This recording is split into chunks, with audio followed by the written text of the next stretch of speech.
할렐루야. 오늘도 복되고 거룩한 주일, 우리 주님 앞에 오신 모든 성도님들 한 분 한 분을 주님의 이름으로 축복합니다.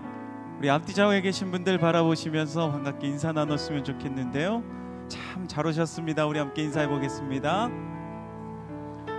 예, 오늘은 우리가 추수감사 주일로 주님 앞에 예배 드리는데, 우리 한 번 더 인사하실 때 우리 주님께 감사합시다. 우리 함께 인사해 보도록 하겠습니다.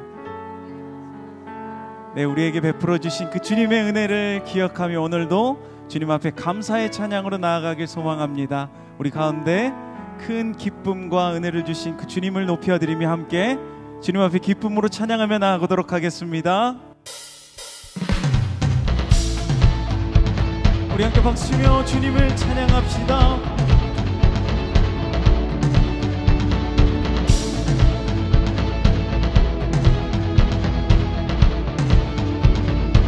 주 이름 찬양, 주 이름 찬양, 풍요의 강물을 흐르는 부요한 땅에 살 때에 주님 찬양해.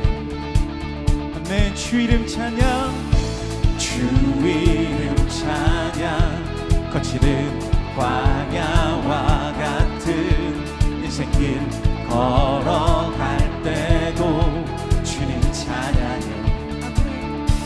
모든 축복 주신 주님 찬양하리. 어두운 날이 다가와도 나 외치리. 주의 이름을 찬양해. 주의 이름을 찬양해. 영화로운 주 이름 찬양. 아멘. 주 이름 찬양. 햇살이 나를 비추고 마음이 새롭게 될 때 주님 찬양해. 주 이름 찬양, 주 이름 찬양. 가는 길 험할지라도 고통이 따를지라도 주님 찬양해. 모든 축복 주신 주님 찬양하리. 어두운 날이 다가와도 나 외치리. 우리 함께 선포합시다. 찬양해. 주의 이름을 찬양해. 영화로운 주의 이름을 찬양해. 찬양해. 주의 이름을 찬양해. 영화로운 주 이름 찬양. 주님은 주시며 주님은 찾으시네. 내 맘에 하는 말 주 찬양합니다. 주님은 주시며 주님께서 찾으십니다. 주님을 예배하는 귀한 사람, 오늘 바로 우리가 되길 소망합니다. 주의 이름을 찬양해. 주의 이름을 찬양해. 영화로운 주 이름 찬양. 주의 이름을 찬양해. 주의 이름을 찬양해. 영화로운 주 이름 찬양. 우리에게 축복하신 하나님 사랑, 낮은 자를 높여주시고 아름다운 하늘나라 아름다운 하늘나라 허락하시고 내 모든 것 예비하시네. 찬양함의 기쁨을 감사함의 평안을 간구함의 하나님 알도록 하셨네. 한 번 더 우리에게 축복하신 하나님 사랑 낮은 자를 높여주시고 아멘. 그 아름다운 하늘나라 허락하시고 내 모든 것 예비하시네.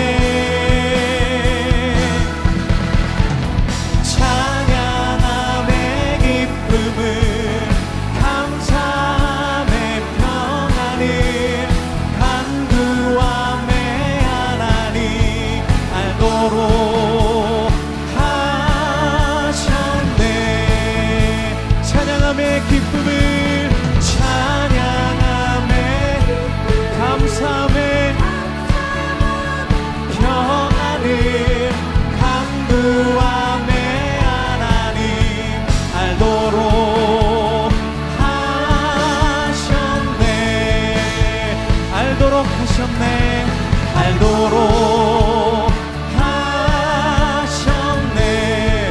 주님께서 알도록 하셨습니다. 알도록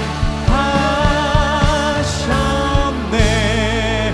할렐루야. 우리에게 축복하신 그 하나님의 사랑에 감사함으로 주님 앞에 감사의 박수 드립시다. 아멘. 우리가 주님 한 분만으로 만족합니다. 주님 한 분이면 충만합니다. 이러한 믿음의 고백을 주님 앞에 올려드립시다. 무명이어도 공허하지 않는 것은 예수 안에 난 만족함이라. 가난하여도 부족하지 않는 것은 예수 안에 오직 나는 부요함이라. 고난 중에도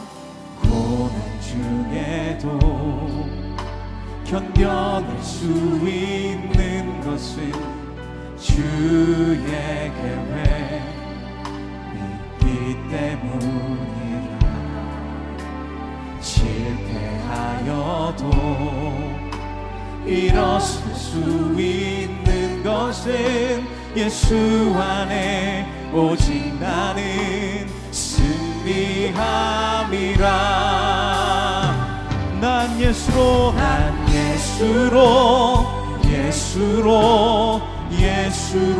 충만하네. 난 예수로 충만하네. 난 예수로 충만하네. 영원한 왕 내 안에 살아계시네.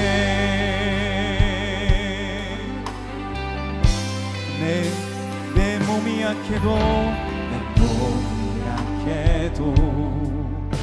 낙심하지 않는 것은 예수 안에 난 완전함이라. 화려한 세상 부럽지 않는 것은 난 예수로 충만함이라. 우리 함께 두 손 들고 고백합시다. 난 예수로 충만하네. 난 예수로 충만하네. 난 예수로 충만하네. 영원한 과 내 안에 살아계시네. 이 시간 모두 자리에서 일어나셔서 찬양하심으로 주일 예배를 하나님께 올려드립니다.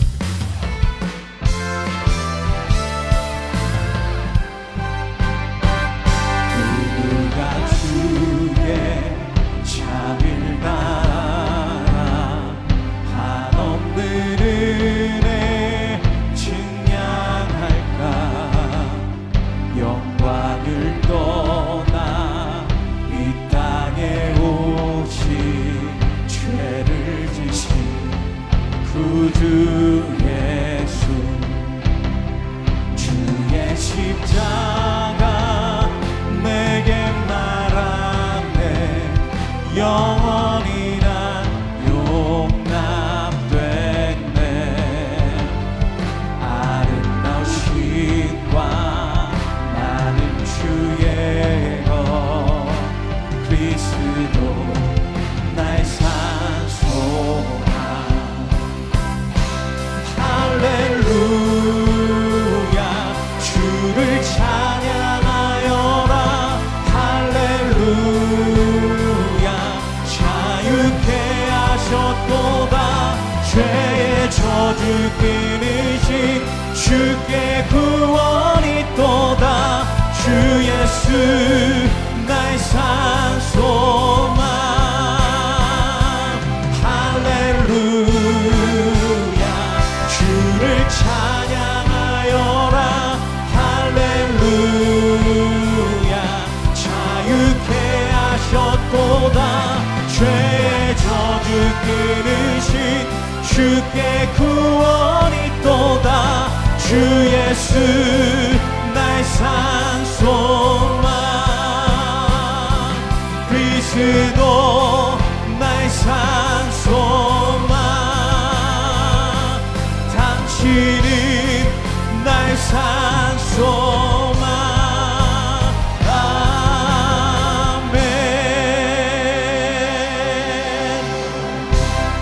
너희는 이전 일을 기억하지 말며 옛날 일을 생각하지 말라. 보라 내가 새 일을 행하리니 이제 나타낼 것이라. 너희가 그것을 알지 못하겠느냐. 반드시 내가 광야의 길을 사막의 강들을 내어 내 백성 내가 택한 자에게 마시게 할 것임이라. 이 백성은 내가 나를 위하여 지었나니 나를 찬송하게 하려 함이니라. 하나님은 영이시니 예배하는 자가 영과 진리로 예배할지니라. 아멘. 사랑하는 성도 여러분, 하나님이 기뻐하시는 예배는 상한 마음과 통회하는 심령이라고 하셨습니다.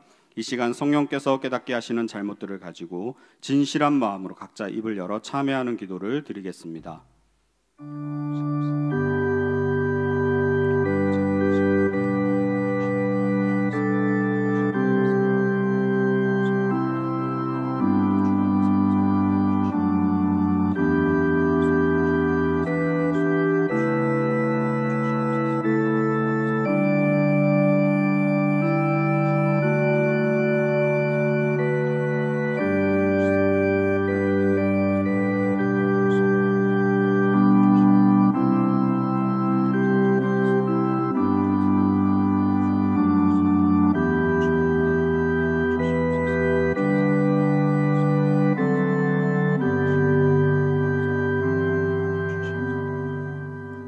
만일 우리가 우리 죄를 자백하면 그는 미쁘시고 의로우사 우리 죄를 사하시며 우리를 모든 불의에서 깨끗하게 하실 것이요.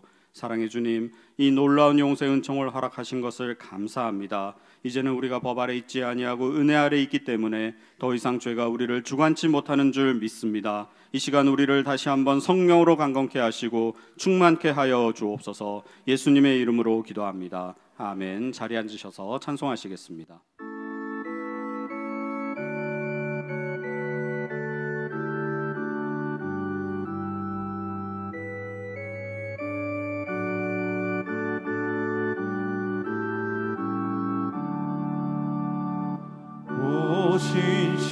신실하신 주 내 아버지여,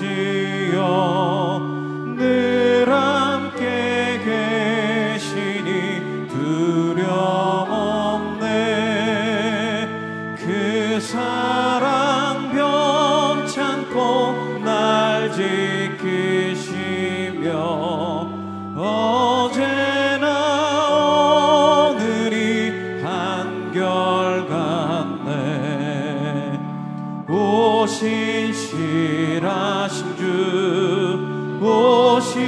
신실하신 주 날마다 자비를 베푸시며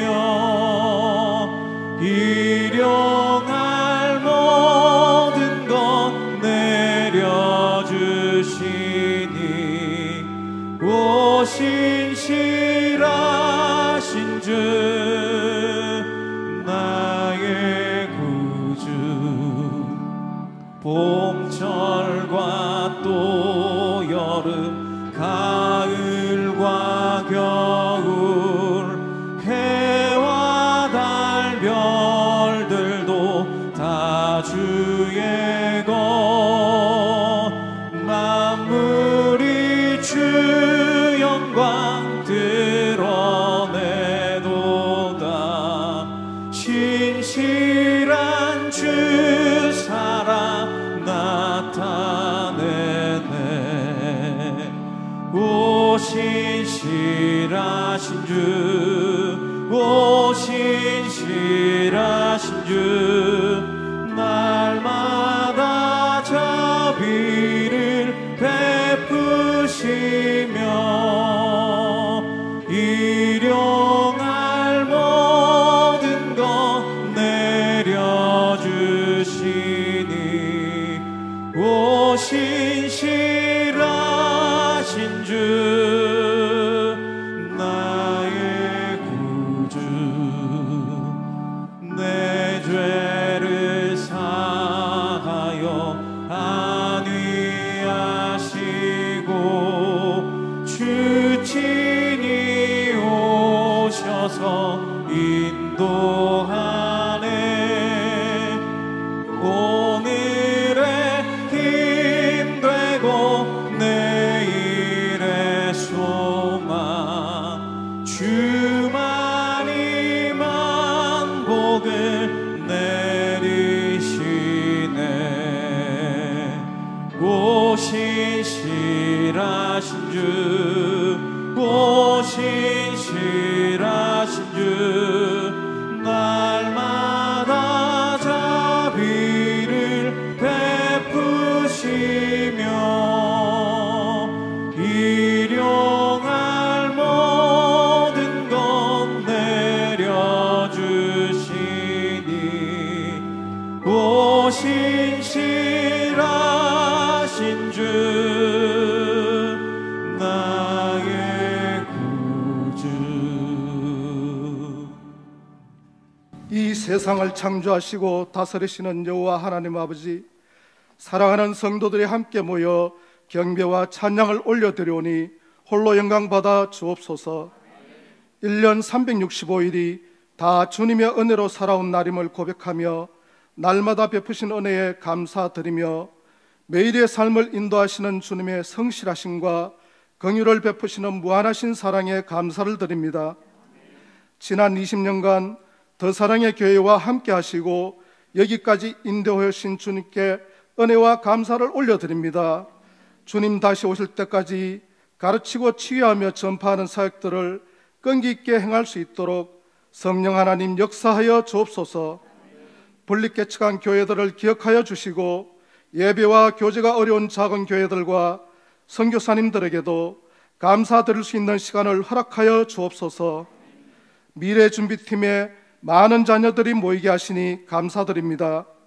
수능을 마친 수험생들에게 그동안의 수고와 노력에 대한 위로와 함께 예수 그리스도를 인격적으로 만나는 복이 있기를 소망합니다. 모든 성도들의 가정에도 지난 시간을 되돌아보며 생각나는 감사가 넘치게 하시고 감사로 한 달 살기를 통하여 더 많은 감사를 발견하고 더욱더 감사하게 하소서. 살면서 겪게 되는 여러 가지 어려움이나 몸과 마음이 아픈 사람들을 만나주시고 위로하시고 긍휼을 베풀어 주옵소서. 이 나라를 이끌어가도록 세우신 위정자들과 각계의 지도자들이 국민들의 뜻을 바로하라 서로 다투기보다는 만나서 협의하고 합심하여서 국민들의 어려움들을 잘 해소해 나갈 수 있도록 역사하여 주옵소서. 사랑하시는 이인호 목사님 위로하시고 영육간에 강건케 하시고 늘 성령 충만케 하옵소서. 코람데오의 삶으로 항상 하나님의 뜻에 민감하게 하시고 당의 장로님들과 함께 맡기신 모든 사역들을 능히 감당할 수 있도록 능력 부어 주옵소서.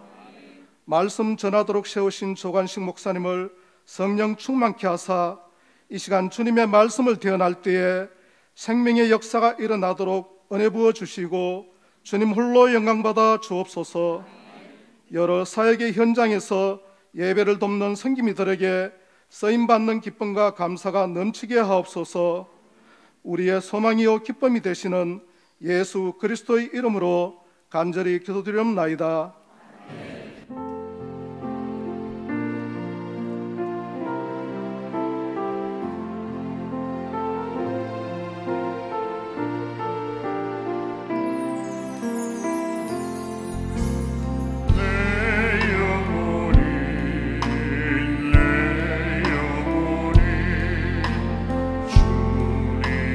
찬양하며 기뻐합니다.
올해 들어서 가장 감사했던 일은 저희 어머니의 암이 나음받음이었던 것 같습니다.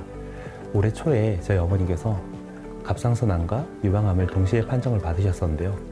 당시에 온 가족이 걱정 속에 휩싸이기도 했지만 모두가 합심하여 기도하였더니 하나님께서 즉시 응답해 주셨고 좋은 의료진과 병원을 적시에 보내어 주셨습니다. 지금 어머니께서 모두 나음을 받으셨고 온 가족이 이 일에 대해서 매우 감사한 마음을 느끼고 있습니다. 네, 올해 순장으로서의 첫 해를 보내게 됐는데요. 처음엔 너무 긴장되고 부담도 많이 됐었는데 좋은 수련들을 하나님께서 많이 보내주시고 붙여주셔서 저희가 은혜롭게 1년 동안 다락방을 즐겁게 할 수 있게 해주신 것이 가장 감사했습니다. 저는 원래 학교를 되게 싫어했던 편인데 지금은 다른 친구들이랑 한 번도 같은 반이 돼보지 않은 친구들이 많이 왔으니까 어색했는데 지금은 그 친구들이랑 많이 친해져서 학교를 더욱더 기다리게 되는 게 감사했어요. 제가 방학에 몽골 단기 선교를 갔는데 그때 하나님을 모르는 사람들한테 하나님을 전할 수 있어서 감사했어요. 감사로 한 달 살기 함께해요.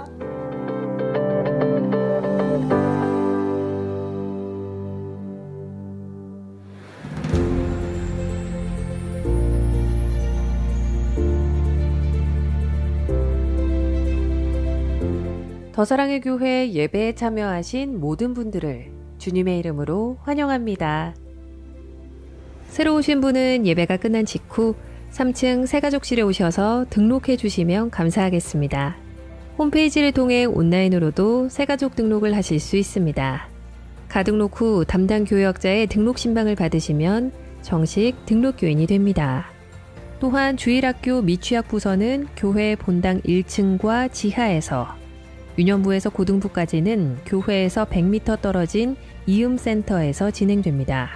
이음센터 1층에는 성도들이 교제할 수 있는 이음카페와 소그룹실들이 있고 기독 대안학교인 이음학교와 상담실도 운영하고 있습니다. 홈페이지를 통해 온라인으로도 새가족 등록을 하실 수 있습니다. 또한 주일학교와 훈련, 목양, 봉사에 대한 자세한 교회 생활 안내는 홈페이지를 이용해 주시기 바랍니다. 오늘 새가족방 강의는 2과입니다. 오늘은 주님께서 베푸신 은혜와 축복에 감사함으로 예배하는 추수감사주일입니다. 추수감사헌금은 감사헌금 봉투나 온라인 계좌를 이용해 주시기 바랍니다. 12월 11일까지 감사로 한 달 살기가 진행되고 있습니다. 매일 감사노트에 감사 제목을 기록하고 감사짝과 함께 나누고 기도하며 풍성한 삶의 열매를 드리는 감사로 한 달 살기에 성도님들의 많은 참여를 바랍니다. 자세한 내용은 주보 4면을 참조해 주시기 바랍니다. 2024년 제자훈련생을 모집합니다. 예수님의 제자로 세워지길 소망하며 더사랑의 교회 평신도 지도자 훈련에 동참하고자 하는 성도님들께서는 훈련 지원서를 1층 사무실에 제출해 주시기 바랍니다. 지원 자격 및 자세한 내용은 주보 6면을 참조해 주시기 바랍니다. 제39기 중보기도학교를 모집합니다.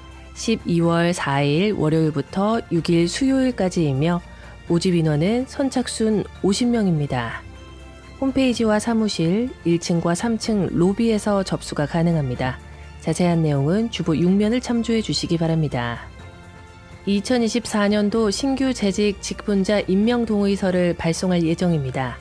신규 서리집사와 무임장로, 무임안수집사, 무임권사 자격은 주보 광고 5번에서 확인하실 수 있으며 하나님께서 허락하신 선한 직분을 사모하며 동의해 주시기 바랍니다. 김진혁, 이상분 집사의 장남 김기훈 형제의 결혼식이 금주 토요일 오전 11시 30분 서울 더 채플 앳 논현에서 있습니다. 주일 성도님들의 32단지 및 주택지역 주차로 인해 지역 주민들의 불편함을 초래하고 있습니다. 32단지와 구 홈플러스 도로구역, GS 편의점 부근 도로, 서울우유 광교 대리점, CU 편의점 부근의 주차를 금해 주시기 바랍니다. 교회에 민원과 항의가 계속되어 복음 전도와 선교에 걸림이 됩니다. 반드시 지정된 교회 주차장인 원익캐슬과 스마트 법조 주차장에 주차해 주시기 바랍니다. 원활한 주차를 위해서는 2부 예배는 원익캐슬, 3부 예배는 스마트 법조 주차장을 이용해 주세요. 특별히 3부에 오시는 성도님들께서 원익캐슬에 주차하시고자 하면 주차장 안에서는 교행이 되지 않기 때문에 출차하는 차량과 엉켜서 큰 혼잡을 야기합니다. 반드시 3부 예배는 스마트 법조 주차장을 이용해 주세요. 원익캐슬 주차장의 출차가 종료되면 주차 섬기미들이 입차하도록 안내드리오니 주차 섬기미들의 현장 안내에 적극 협조해 주세요. 입차 시 우리 교인임을 알 수 있도록 비상등을 켜주시면 감사하겠습니다. 일본 단기 선교 모집, 군 자녀 성탄 선물 보내기, 정기 모임, 교우 동정은 주보를 참조해 주시기 바랍니다. 할렐루야. 추수감사주일 주일 예배 나오신 모든 분들을 주님의 이름으로 환영합니다. 이 시간 앞뒤 좌우를 보시면서 사랑합니다, 축복합니다 이렇게 인사하시겠습니다. 오늘 주일 예배 처음 오신 모든 분들을 주님의 이름으로 환영하고 축복합니다. 교회 등록과 안내받길 원하시는 분들은 예배 후에 3층 로비에 있는 새가족 등록실로 오시면 필요한 도움과 안내를 받으실 수 있습니다.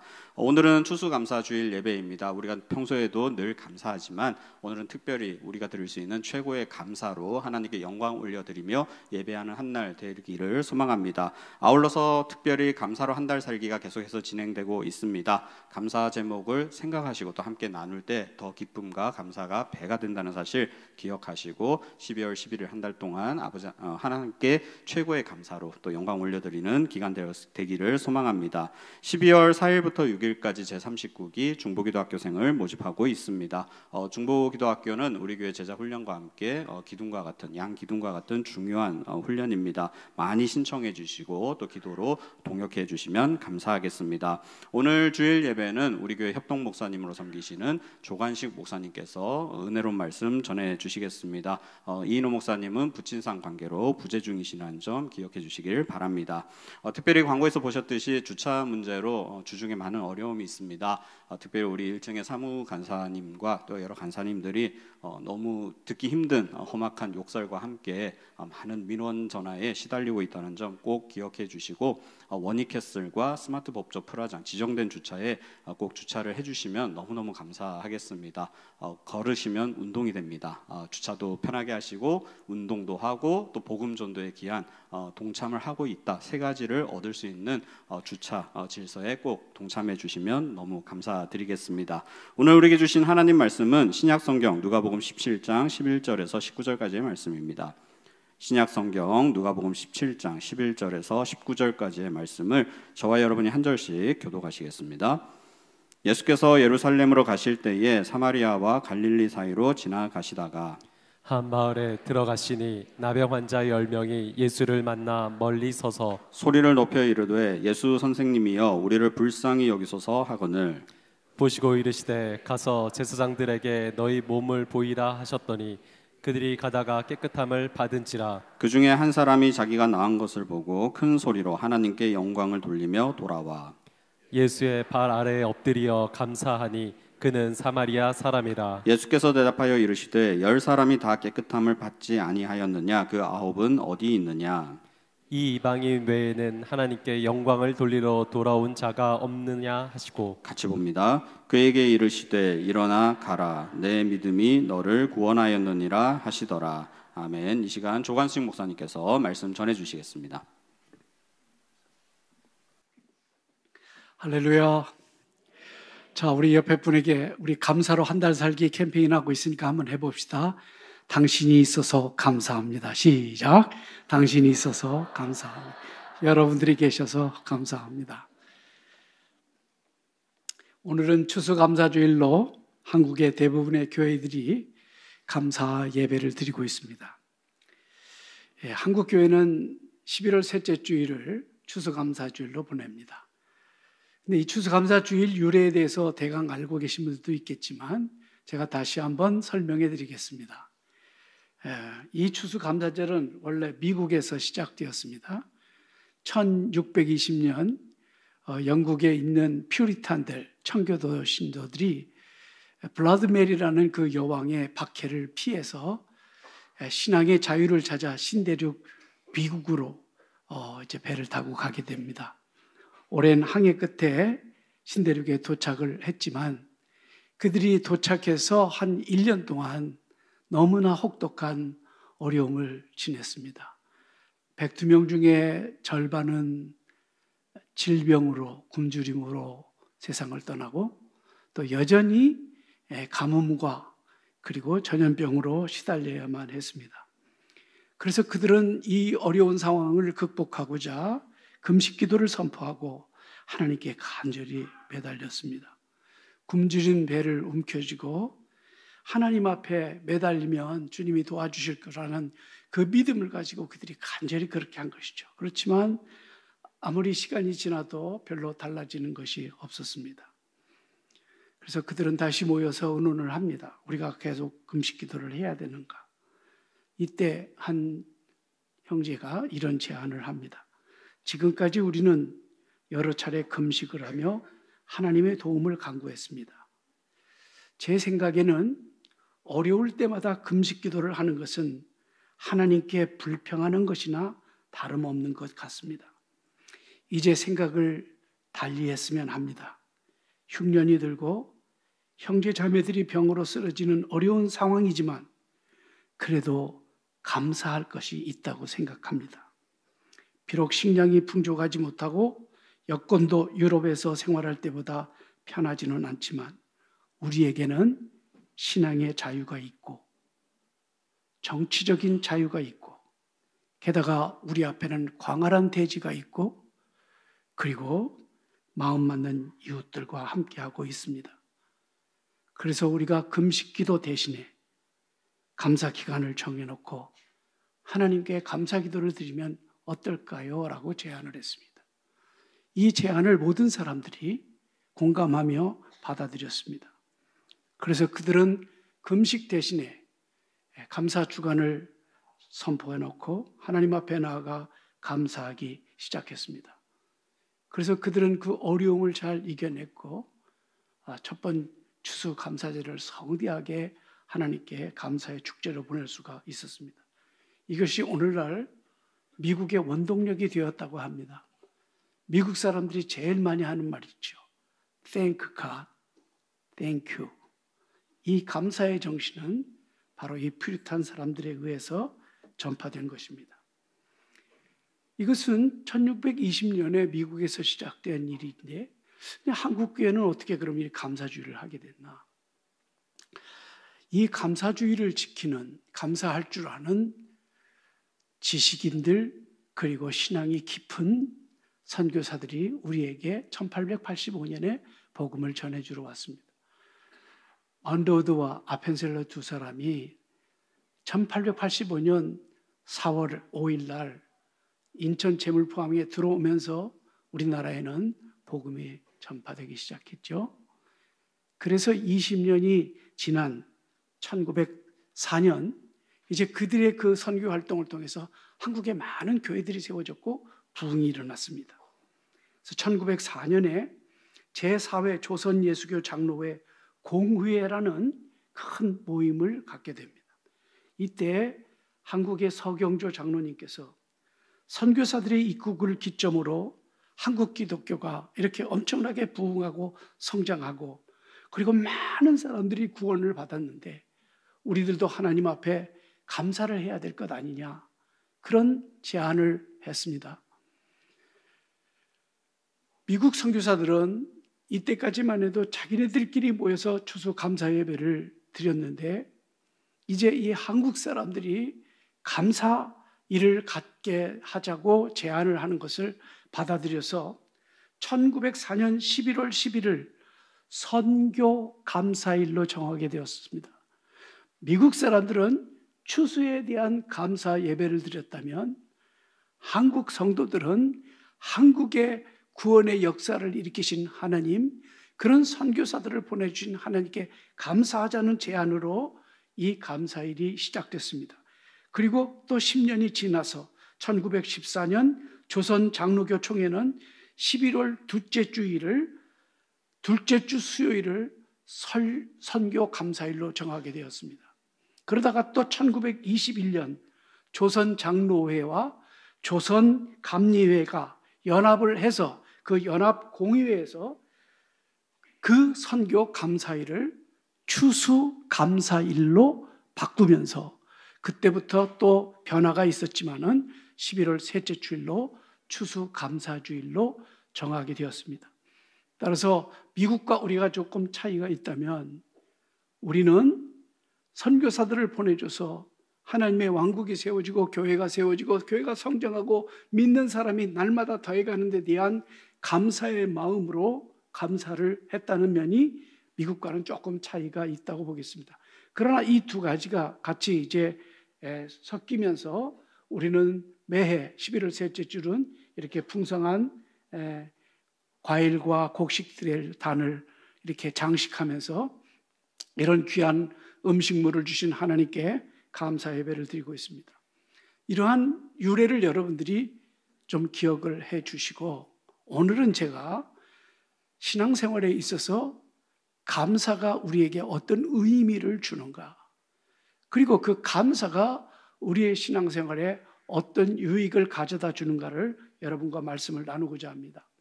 오늘 저와 함께 아침에 읽은 이 오늘 본문은 아마 모르는 분들이 없을 겁니다. 추수감사주일이 되면 많은 교회에서 이 본문이 선택되고 설교되곤 합니다. 예수님께서 예루살렘에 올라가시기 위해 한 마을을 지나가시게 됐습니다. 근데 그 마을에는 나병 환자 10명이 있었습니다. 이 나병은 당시 사회에서 하나님께 벌을 받은 천벌로 간주되었기 때문에 이 병을 앓고 있는 사람들은 두 가지 면에서 큰 아픔을 겪어야 했습니다.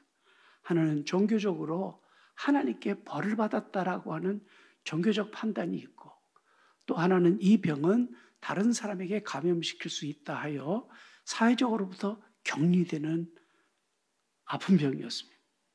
외롭고 그리고 몸이 썩어가는 그런 아픈 병을 가지고 있는 사람들이었습니다. 근데 이런 사람들에게 희망의 소식이 들려옵니다. 나사렛에 한 젊은 예수가 왔는데 그분이 수많은 불치병 환자들을 치유한다는 이야기였습니다. 그렇다면 우리도 이분을 만날 수만 있다면 내 병을 치료해 줄 수 있지 않겠는가 하는 소망을 갖게 되었습니다. 그리고 그 나사렛 예수가 자신의 마을로 지나가기를 바라고 있었습니다. 그런데 어느 날 그들의 바람대로 기적 같은 일이 일어났습니다. 그 나사렛 예수가 그 마을에 들어온 것입니다. 그때 이들 10명은 하나같이 같은 목소리로 이렇게 외칩니다. 예수 선생님이여, 우리를 불쌍히 여기소서. 이 짧은 한 문장의 외마디는 예루살렘을 향해 걸어가시는 우리 예수님의 발길을 멈추게 했습니다. 그리고 주님은 그들 마음속에 그 치유받고자 하는 간절한 마음이 있는 것을 보셨습니다. 우리 주님은 그들이 요구한 대로 그들을 불쌍히 여기셔서 그들의 몸을 치유해 주십니다. 그리고는 이렇게 말씀합니다. 오늘 15절, 16절에 보면 이제 그 예수님의 말씀을 따라서 반응을 하는 그들의 태도가 나오는데, 이들이 예수님께서 너희 몸이 이제 깨끗하게 되었다, 돌아가서 제사장에게 너희 몸을 보여주라고 그랬습니다. 당시 나병 환자의 확진 판정을 누가 했냐면 제사장들이 했습니다. 그리고 그들이 사회적으로 격리도 시키고 그렇게 했습니다. 그리고 그 나병이 회복되어서 다시 사회에 복직이 되려면 또 제사장의 확진을 받아야만 했습니다. 그래서 예수님께서는 그들을 치유해 주시고 가서 제사장에게 확진을 받으라고 말씀한 것입니다. 이렇게 예수께서 말씀하셨을 때만 해도 이 나병 환자들의 몸에는 별다른 변화가 없었습니다. 그들은 예수님의 말씀을 믿고 제사장에게 가야만 하는 믿음을 가져야만 했습니다. 그런데 이 10명 모두가 다 그 예수님의 말씀을 믿었다는 사실이 귀하지 않습니까? 그래서 그들은 발걸음을 옮깁니다. 발걸음을 옮기며 제사장에게 가다가 자신의 몸에 변화가 일어나는 것을 느꼈습니다. 온 피부가 깨끗하게 되는 것이었습니다. 이 사실을 확인한 순간 그 10명 중에 한 명은 제사장에게 달려가지를 않고 예수님께로 달려왔습니다. 그리고 그가 이렇게 반응합니다. 15절, 16절 말씀입니다. 같이 읽겠습니다. 시작. 그 중에 한 사람이 자기가 나은 것을 보고 큰 소리로 하나님께 영광을 돌리며 돌아와 예수의 발 앞에 엎드려 감사하니 그는 사마리아 사람입니다. 자신의 몸에 변화가 일어나자 그는 그 기쁨을 제사장에게 가서 확인하는 이 절차보다도 먼저 하나님께 큰 소리로 영광을 돌렸다고 그랬습니다. 하나님께서 내게 은혜를 베푸셨구나. 하나님이 나를 긍휼히 여기셨구나 하고 그 영광을 주님께 올렸습니다. 그리고 그 은혜를 베풀어 주신 예수님께 달려와 넙죽 엎드리며 경배하면서 감사하다는 인사를 했습니다. 여러분, 그런데 놀라운 일은 깨끗함을 받은 사람은 10명이 아닙니까? 그런데 이 사마리아 사람 한 사람만 와서 감사하고 있는 것입니다. 그래서 예수님께서 그를 보시며 이렇게 말씀하십니다. 17절, 18절입니다. 시작. 예수께서 대답하여 이르시되 10사람이 다 깨끗함을 받지 아니하였느냐? 그 9은 어디 있느냐? 이 이방인 외에는 하나님께 영광을 돌리러 온 자가 없느냐 하십니다.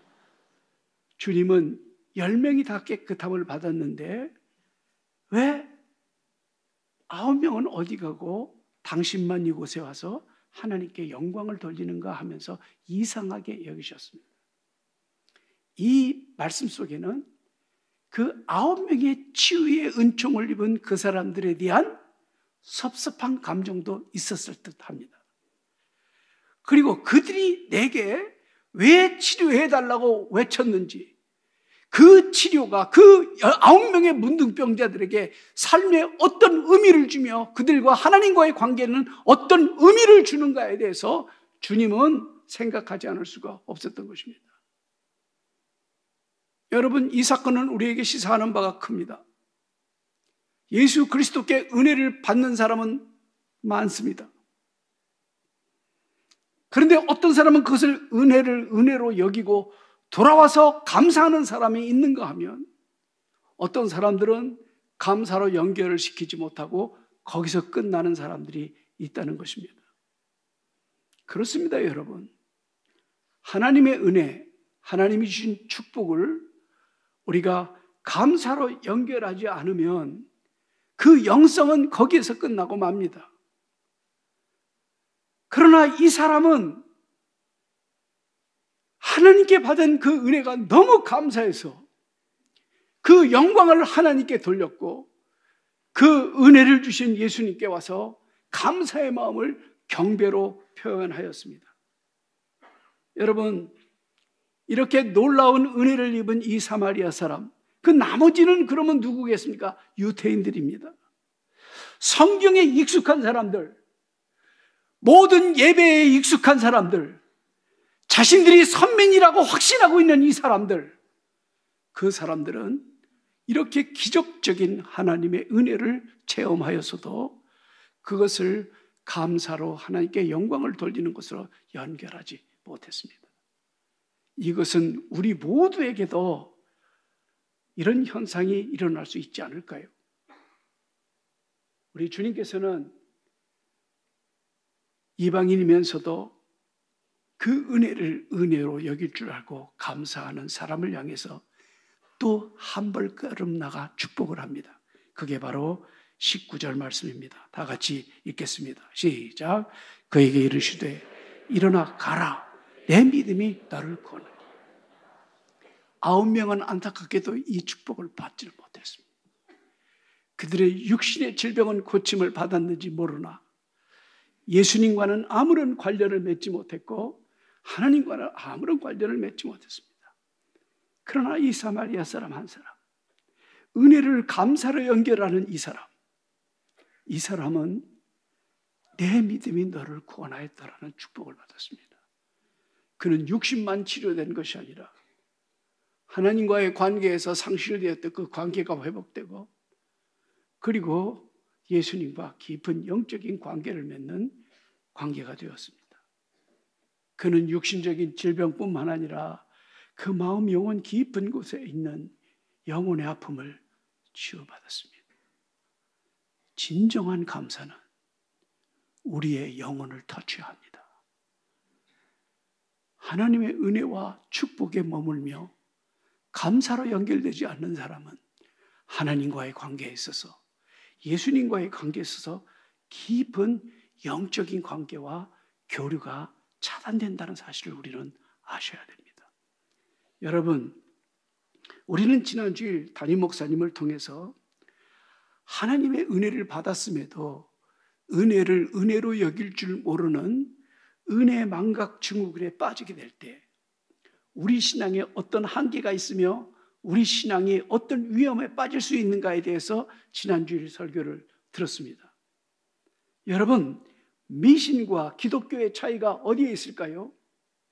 미신은 자기가 믿는 신에게 자신이 원하는 것을 요청해서 얻으면 자신이 믿는 신과 더 이상 관계하지 않습니다.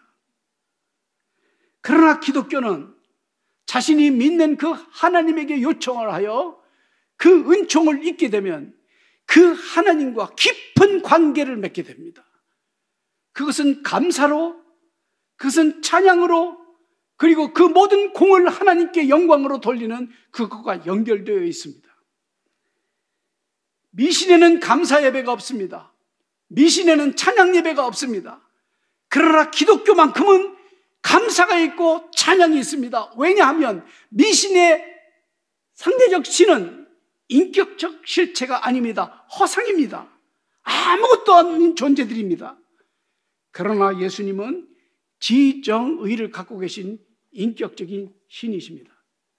그래서 은혜를 은혜로 여길 줄 알고 감사하는 사람에게 주님은 더 깊게 다가오시며 그 자신을 드러내어 주십니다.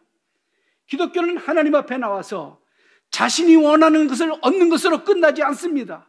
그것을 감사와 찬양으로 연결될 때 하나님과 더 깊은 관계를 형성할 뿐만 아니라 이제부터는 자신을 사랑하신 그 하나님에게 자신의 전 인생을 복속시켜버립니다. 그래서 그분의 컨트롤을 받고 그분의 안내를 받고 그분의 가이드를 따라서 그분과 함께 그의 삶을 함께 하는 것입니다. 우리 주님께서 돌아온 그 사마리아 사람에게 함께 하신 말씀, 일어나 가라, 내 믿음이 너를 구원하였느니라. 이 얼마나 큰 은혜와 축복인지 모릅니다. 그렇습니다. 여러분, 종은 쳐서 소리가 날 때 비로소 종이 됩니다. 종을 쳤는데도 종이 울리지 않는다면 그것은 한낱 쇠붙이에 불과할 뿐입니다. 마찬가지로 하나님의 은혜를 입은 사람들이 감사와 찬양으로 표현할 때 그것은 정말 은혜가 되는 것입니다. 일본의 유명한 신학자이면서 성경을 해석한 우츠무라 간조라는 분이 이런 글을 썼습니다. 한번 같이 읽어볼까요? 시작. 만일 하나님이 인간을 저주하신다면 그것은 질병이나 실패나 배신이나 죽음으로 저주하는 것이 아니라 오히려 하나님의 살아계심을 믿어지지 않는 불신앙, 성경을 읽어도 하나님의 말씀이 들리지 않는 막힌기로 감사하는 마음이 생기지 않는 메마른 마음으로 저주합니다. 여러분, 우리는 보통 큰 질병을 얻거나 인생에 실패하거나 배신을 당하거나 갑자기 죽게 되면 그 사람은 저주를 받았다고 생각을 합니다. 그런데 우츠무라 간조는 그렇지 않다는 것입니다. 하나님의 관점으로 보면 하나님께 저주받은 사람들은 하나님의 존재를 믿지 못하는 사람들은 이미 저주받은 사람들이다. 아니, 하나님 앞에 나올지라도 성경을 읽으면서 그 성경 말씀이 하나님의 음성으로 들리지 않는 막힌 길을 가지고 있는 사람도 사실은 영적으로 저주받은 사람입니다.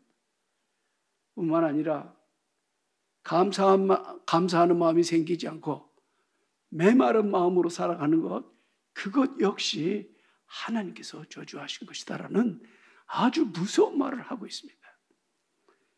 여러분, 제 친구 중에 작은 감사 큰 행복이라는 책을 쓰신 전광 목사님이라는 분이 계십니다.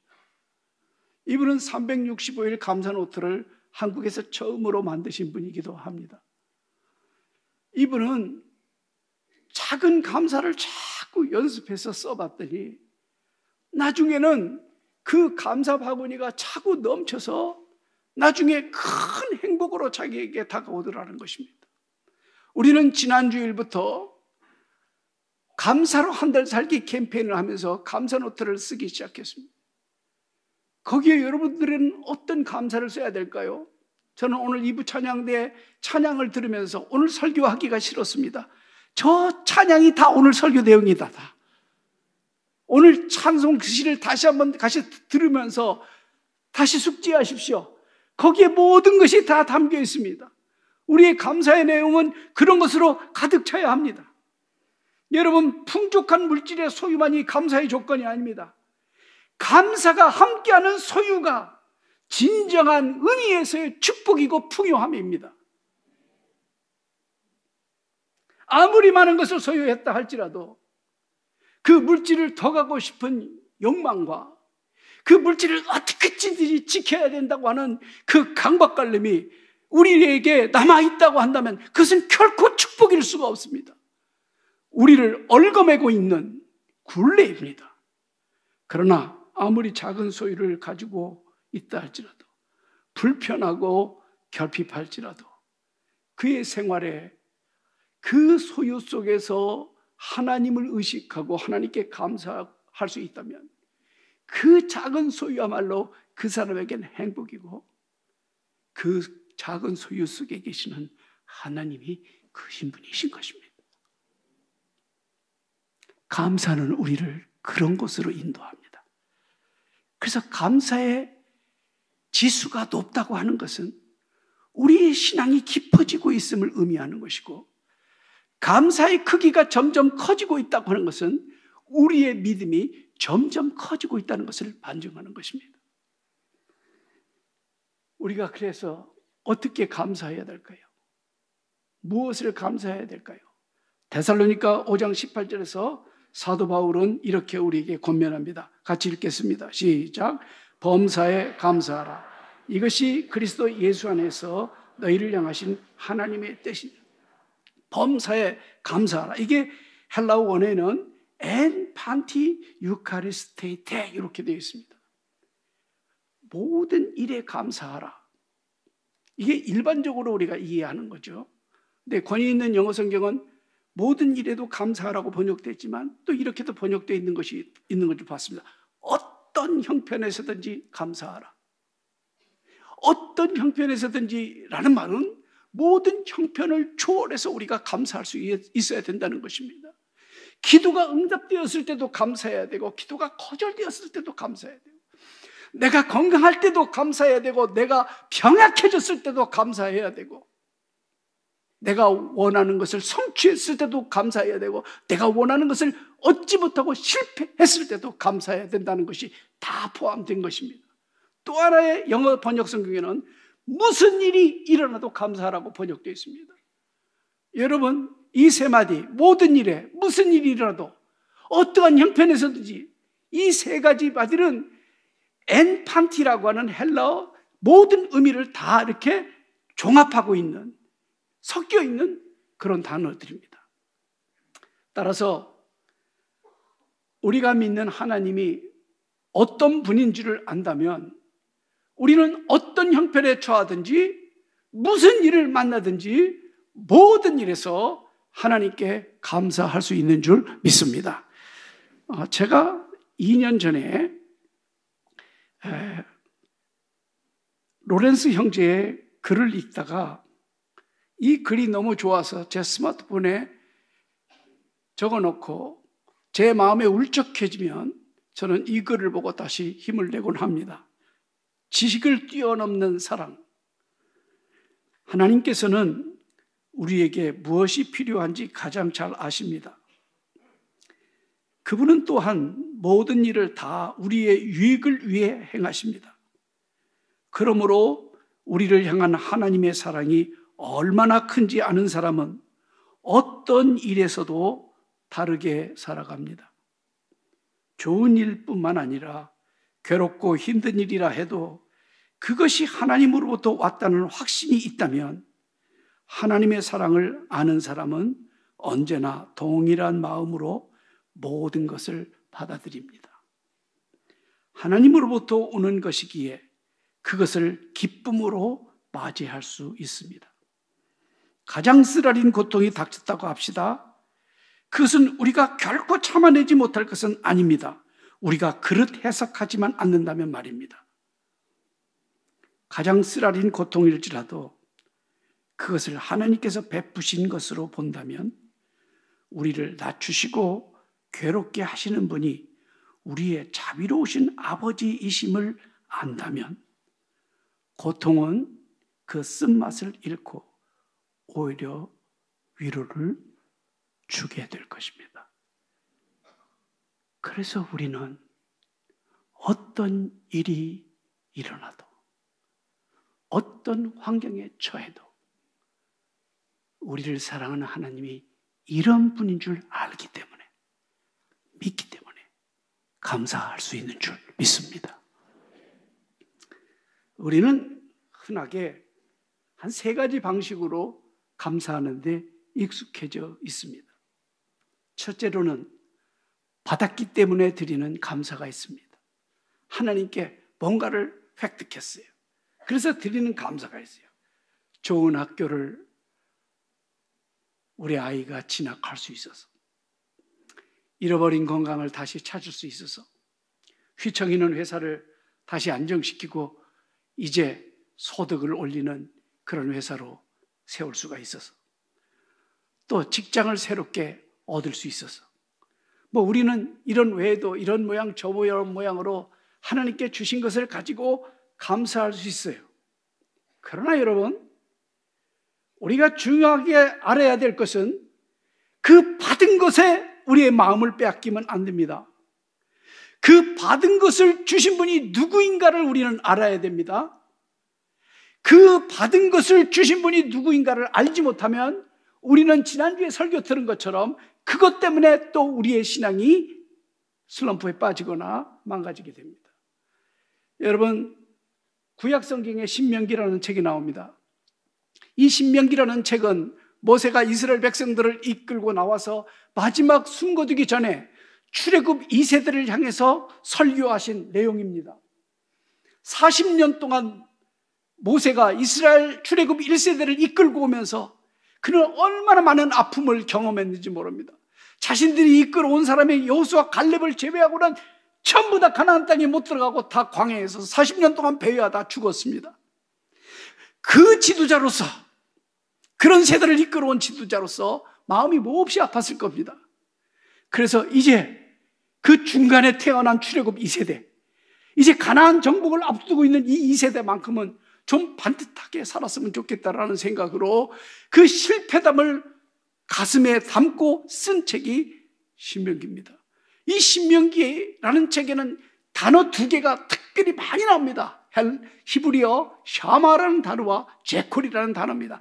들으라는 단어와 기억하라는 단어가 제일 많이 나옵니다. 즉 하나님을 기억하라는 단어가 굉장히 많이 나옵니다. 아주 대표적인 것이, 여러분도 지난주에 비슷한 말씀을 들었습니다마는 신명기 8장 제가 읽어드리겠습니다. 8장 11절부터 읽어드립니다. 내가 오늘 내게 명하는 여호와의 명령과 법도와 규례를 지키지 아니하고 네 하나님 여호와를 잊어버리지 않도록 삼갈지어다. 잊어버리지 않도록 삼갈지어다. 네가 먹어서 배부르고 아름다운 집을 짓고 거주하게 되며 또 내 소와 양이 번성하며 내 은금이 증식되며 내 소유가 다 풍부하게 될 때에 이제 가나안 땅에 들어가면 그들은 이런 부를 경험하게 될 것입니다. 이런 형통함을 경험하게 될 것입니다. 이럴 때 조심하라는 것입니다. 네 마음이 교만하여 네 하나님 여호와를 잊어버릴까 하노라. 여러분, 우리가 언제 신앙이 위험해지냐면 하나님께 많은 기도 응답을 받았을 때, 내가 생각하는 것 이상으로 하나님이 우리에게 부어주시고 나에게 축복을 해주셨을 때 우리가 그때 신앙의 위험성에 빠질 수 있다는 것을 이렇게 경고합니다. 이렇게 다시 한번 그 하나님을 이렇게 묘사합니다. 내 마음이 교만하여 네 하나님 여호와를 잊어버릴까 염려하노라. 여호와는 너를 애굽 땅 종되었던 집에서 이끌어내시고 너를 인도하여 그 광대하고 위험한 광야 곧 불뱀과 전갈이 있고 물이 없는 간조한 땅을 지나게 하셨으며 또 너를 위하여 담대한 반석에서 물을 내셨으며 네 조상들도 알지 못하던 만나를 네 광야에서 내게 먹이셨나니 이는 다 너를 낮추시며 너를 시험하사 마침내 내게 복을 주려 하심이었느니라. 그러나 네가 마음에 이르기를 내 능력과 내 손의 힘으로 내가 이 재물을 얻었다 말할 것이라. 많은 것을 받고 감사하더라도 그 감사한 제목을 주신 하나님을 의식하지 않고 우리가 얻은 거기에 마음을 빼앗기면 우리가 이런 우를 범할 수 있다는 것을 모세가 경고했습니다. 다행히도 감사하게도 여러분 여호수아서를 읽어보면 출애굽 2세대는 이 말씀대로 살았습니다. 그래서 그들은 승리의 계관을 바르고 정복을 하고 하나님이 주신 땅에서 사사시대에 이르기까지 그들은 행복한 신앙생활을 할 수 있습니다. 여러분, 주신 것도 감사해야 되지만 주신 분이 누구인지에 대해서 감사할 수 있기를 주님의 이름으로 축원합니다.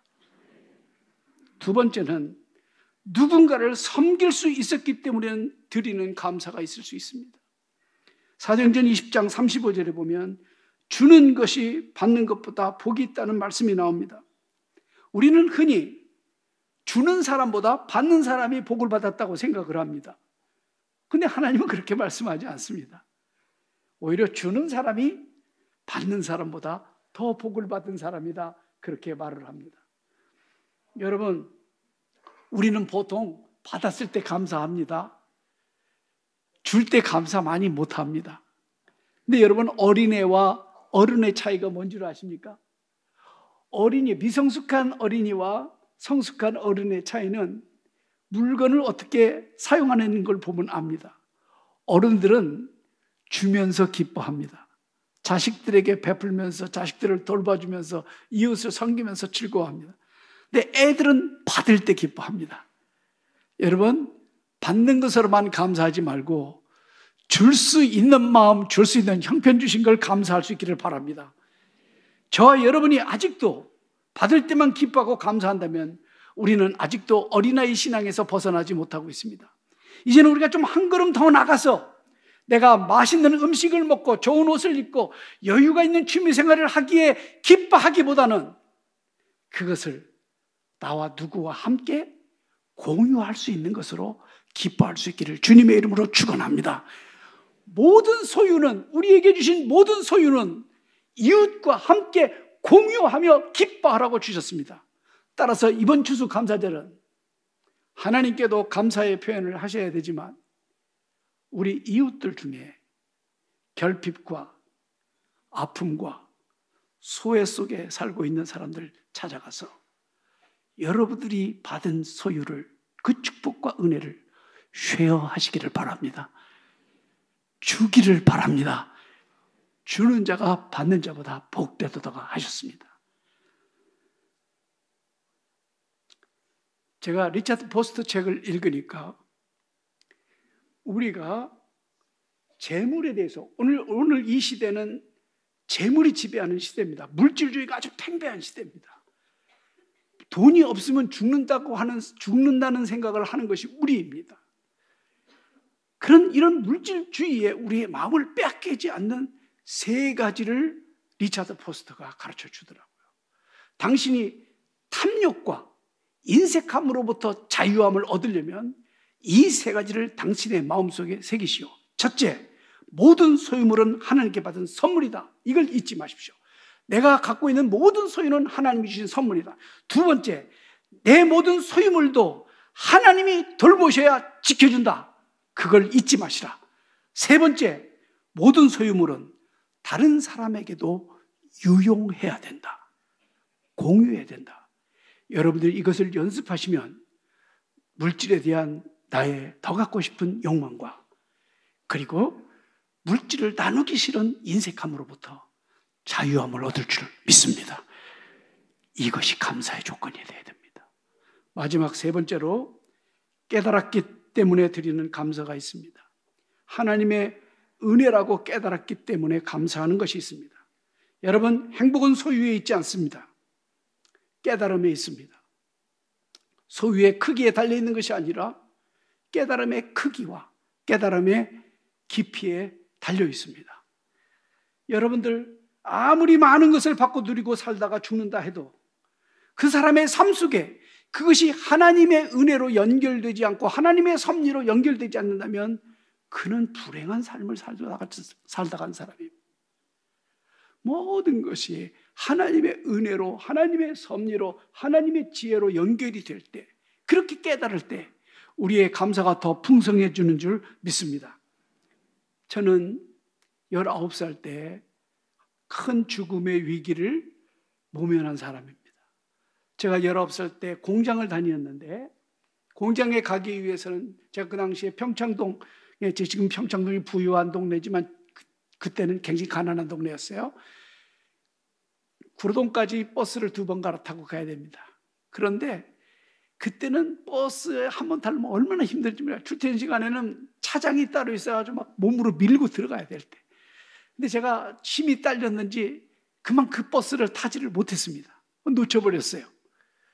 근데요, 오후에 뉴스를 들으니까 그 버스가, 제가 타려고 했던 그 버스가 자음은 그 비탈길에서 브레이크 파이어를 일으켜가지고 거기 대다수 사람들이 다 죽었습니다.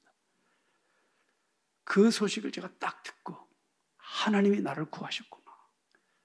나는 그때 그 버스를 못한 것을 많이 안타까워했는데 하나님은 그렇게 나를 지키셨구나. 그 생각을 얼마나 감사했는지 모릅니다. 그 뒤로부터 저는 저의 인생을 보너스로 살고 있다고 생각합니다. 제가 중국 칭다오에서 12년간 목회를 했습니다. 그때 칭다오로 와야만 되는 사람들이 있었습니다. 왜 그랬을까요? 대부분이 사업이 한국에서 안 돼가지고 중국에서 한번 다시 일어나 보려고 하는 사람들이 대다수였습니다. 근데 그분들이 중국에 와서도 잘 안 되니까 교회를 나오기 시작하더라고요. 하나님이 그들을 구원하기 위해서 칭다오로 오게 만든 것입니다. 그분들이 구원받고 난 다음에 그것을 깨달은 다음에 그것을 감사하기 시작하는데 얼마나 기뻤는지 모릅니다. 여러분, 우리 인생은 우리가 해석할 수 없는, 우리가 해독할 수 없는 비문들이 너무 가득합니다. 그러나 언젠가 주님께서 여러분의 신앙세계 안에서 그 비문들을 읽어낼 수 있는 안목을 주실 것입니다. 그게 바로 영적인 깨달음입니다. 우찌무라 간조가 말하는 그 깨달음의 은혜가 우리 안에 넘칠 때 우리의 감사가 넘칠 줄 믿습니다. 작은 감사를 자꾸 써보십시오. 거기서 하나님의 섭리를 발견할 것입니다. 작은 것에서 전혀 생각지 못했던, 그냥 지나쳤던 것들을 감사의 조건을 찾아서 기록해 보십시오. 거기서 하나님의 지혜를 발견하게 될 것입니다. 거기서 하나님의 온기를 느끼게 될 것입니다. 감사노트 한 달 쓰는 동안 이러한 영적인 깨달음의 은총이 우리 더 사랑있게 온 성도들에게 충만하기를 주님의 이름으로 축원합니다. 기도하시겠습니다. 은혜로우신 아버지, 오늘 말씀을 통해 은혜를 받은 자는 많으나 감사로 연결지어 찬양으로 연결지어 하나님과의 관계를 깊이 가져가고 더 깊은 영성을 형성하는 것이 얼마나 어려운지를 오늘 누가복음을 통해서 배웠습니다.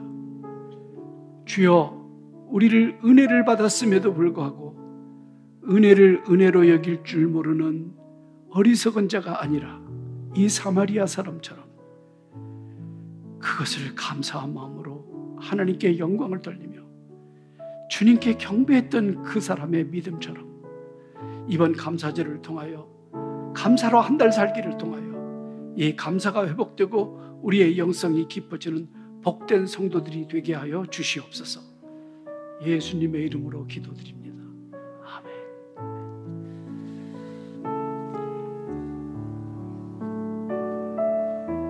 귀한 말씀 감사합니다. 우리 말씀을 생각하시면서 찬양하시고 함께 기도의 자리로 나아가겠습니다. 날 구원하신 주 감사, 모든 것 주심 감사, 지난 추억이 내 감사, 주 내 곁에 계시네. 향기로운 봄철의 감사, 외로운 가을날 감사, 사라진 눈물도 감사, 나의 영혼 평안해. 응답하신 기도 감사, 거절하신 것 감사, 헤쳐나온 풍랑 감사, 모든 것 채우시네. 아픔과 기쁨도 감사, 절망 중 위로 감사, 측량 못할 은혜 감사, 크신 사랑 감사해. 길가에 장미꽃 감사, 장미가 시도 감사, 따스한 가정 희망 주신 것 감사, 기쁨과 슬픔도 감사, 하늘 평안을 감사, 내일의 희망을 감사, 영원토록 1절만 한번 더 합니다. 날 구원하신 주 감사, 모든 것 주심 감사, 지난 추억이 내 감사, 주 내 곁에 계시네. 향기로운 봄철의 감사, 외로운 가을날 감사, 사라진 눈물도 감사, 나의 영혼 평안해. 우리 시간 앞에 있는 기도 제목을 함께 읽으시고 기도하시겠습니다. 같이 읽습니다. 날마다 감사와 찬양으로 하나님과 더 깊은 관계를 형성해가며 하나님이 원하시는 삶에 내 자신을 기쁨으로 복속시키게 하소서. 믿음의 눈을 열어주사 하나님께서 이미 나에게 주신 복을 세어보게 하시고 그 복을 또한 나눌 수 있는 마음을 주시며 실천하게 하소서. 감사로 한 달 살기를 통해 행복이 소유에 있는 것이 아닌 감사함에 있음을 깨닫게 하소서. 감사의 기적으로 가득한 가정과 교회가 되게 하소서. 이 시간 같이 합심하여 기도하겠습니다.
하나님 아버지, 오늘 조관식 목사님을 통하여 귀한 진리를 깨닫게 하시니 감사합니다.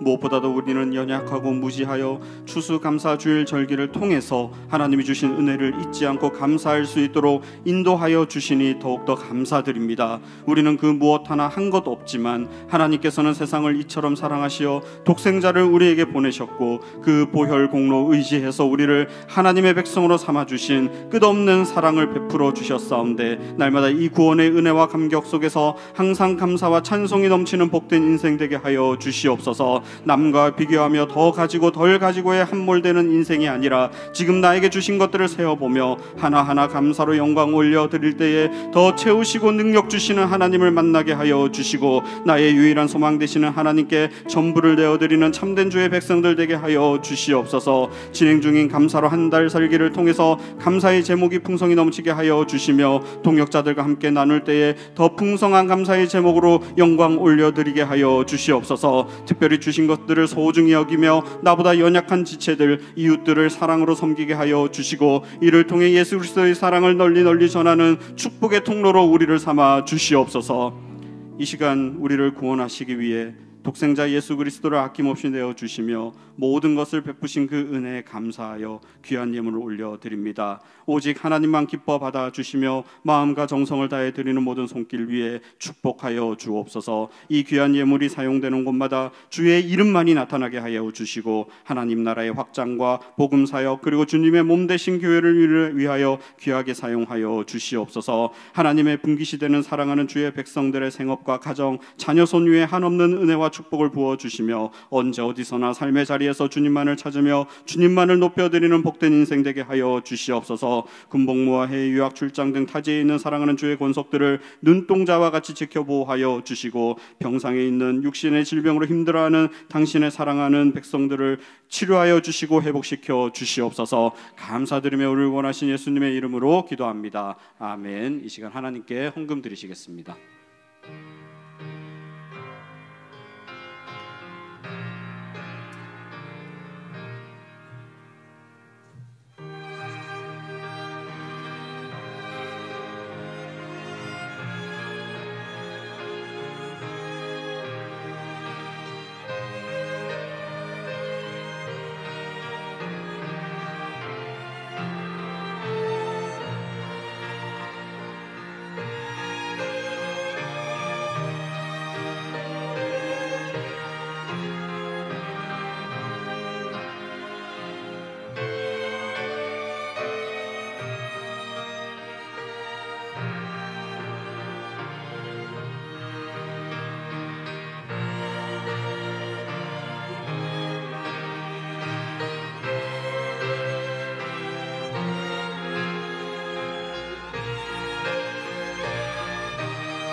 이 시간 모두 자리에서 일어나셔서 우리에게 한없는 사랑을 베풀어 주신 하나님께 찬양 올려드립니다.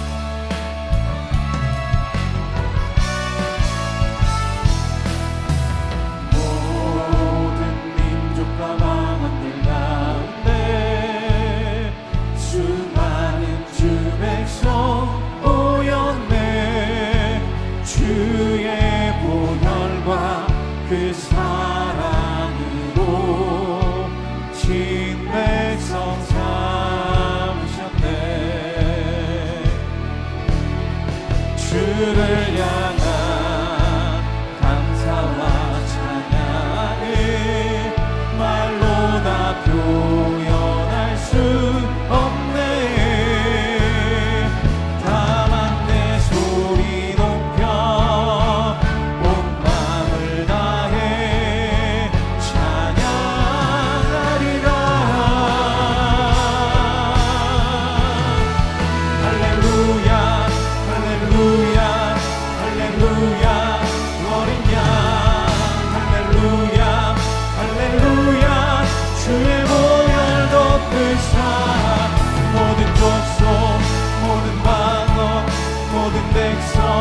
열방이 모든 영광 존귀 모든 찬양 주께 드리네 모든 찬양 주께 드리네 아멘.